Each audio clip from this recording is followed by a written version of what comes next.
So karon guys, ato ning i-edit atong laptop, atong i-upgrade. O mao ni siya ha. O top gaming na, top gaming. Atong imoon, installan na to og additional RAM og SSD. So una na itong button up, ay mauday ni atong i-install. Mo ni atong isalpak na pudram ang brand na pudram nasa Shopee. Atong i-share ang link ko niya. Unang buhaton atong ning tanggalon. Mga screw niya, mga tornilyo, tanggalin natin. Buksan natin. Panoorin niyo kung paano magbukas.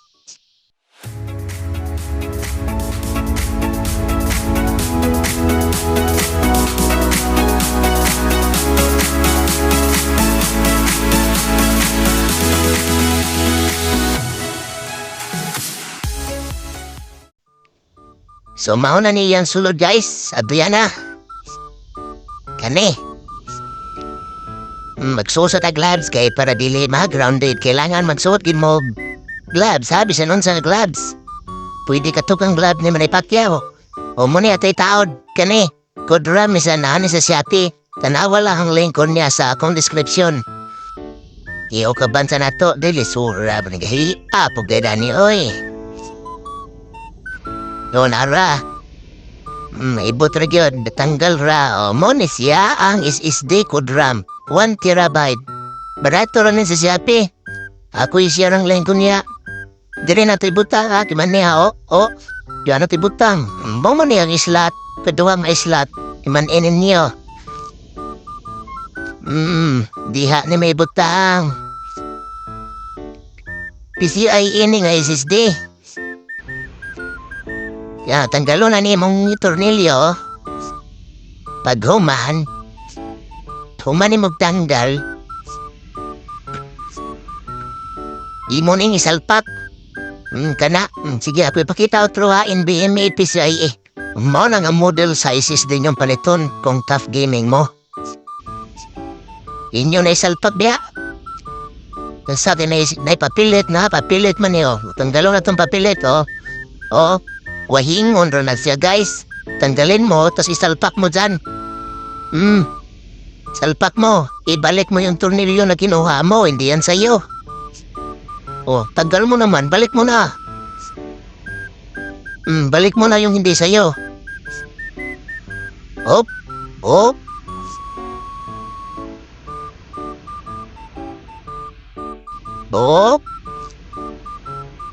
Pagkatapos, hipitan. Tamang-tama lang na hindi masira. Hipitan. So, ibalik mo na. Balik ko yung papilit. Ibalik mo yung papilit.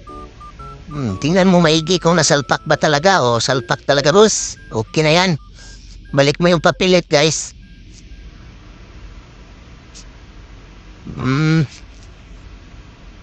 Pagkatapos, tapos na yung SSD, guys. Dito naman tayo sa RAM natin. Sana ba yung RAM slot? Dito sa loob. Ito yung RAM natin. Code RAM pa rin yung brand. So bali nagdagdag tayo kung ano yung original na RAM. 8GB yung original sa akin. 320 MHz. At 3,200 MHz. Ano ba yung tawag dyan? Hindi ko alam. Basta yan. Yan din ang bibilhin nyo. Yan din orderin nyo.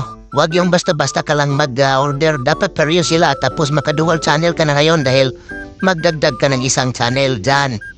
Salpak mo dyan. Pap! Pagkasalpak mo ganyan. May click yan sa gilid yan Pagkasalpak mo ganyan. Sabay, idiin mo ng sabay dyan. Pak! Pak gonggong. Okay. Okay na. Ngayon, balik na natin yung hindi sa atin. Balik mo na yung pandikit na yan, hindi sa'yo yan. Pagkatapos guys, tagal pang may balik Bagal naman ito.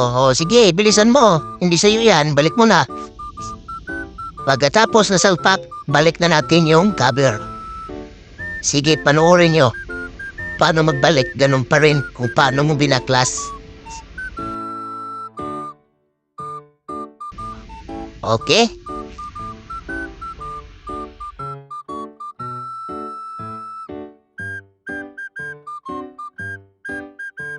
Bali, nagkabit na po ng isa o dalawang tornilyo guys at i-check muna natin kung gumagana pa ba yung laptop natin. Mamaya, kinabit mo na lahat. Yung pala, tatanggalin mo rin din dahil hindi na gumagana, sira na yung laptop. So, mas maigi nang i-check muna bago ka magkabit lahat. Oh, yan na. Tingnan mo, ang tagal na. Ayaw na magbukas. Oh, ayan na, bukas na. So, yung bukas na siya, babalik na natin yung lahat ng tornilyo niya. Kasi gumagana naman. Okay guys, kabit na natin.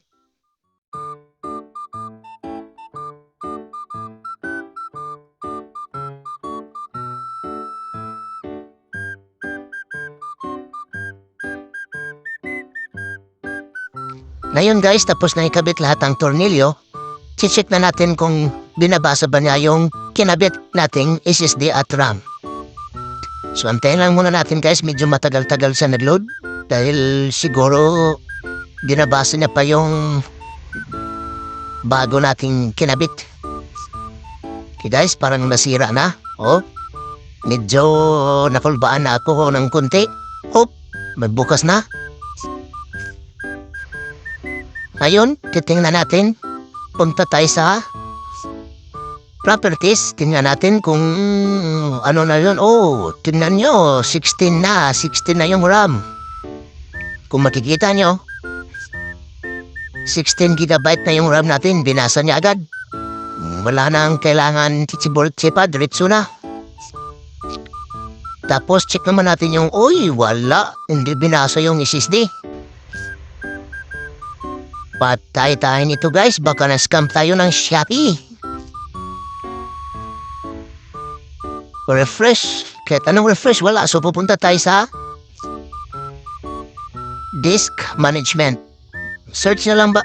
Guys, search bar. Punta kayo sa disk management. Kung makikita nyo, nabasa naman siya pero hindi na format. So kailangan nating i-format tong SSD natin na PUDRAM. So gagawin nyo, yan, i-format natin.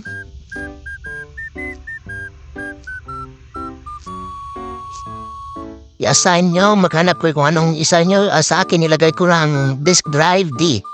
Next. Default lang, NTFS. Volume label, lalagyan ko ito ng pangalan. Lalagyan ko ng files. So, files D. Next.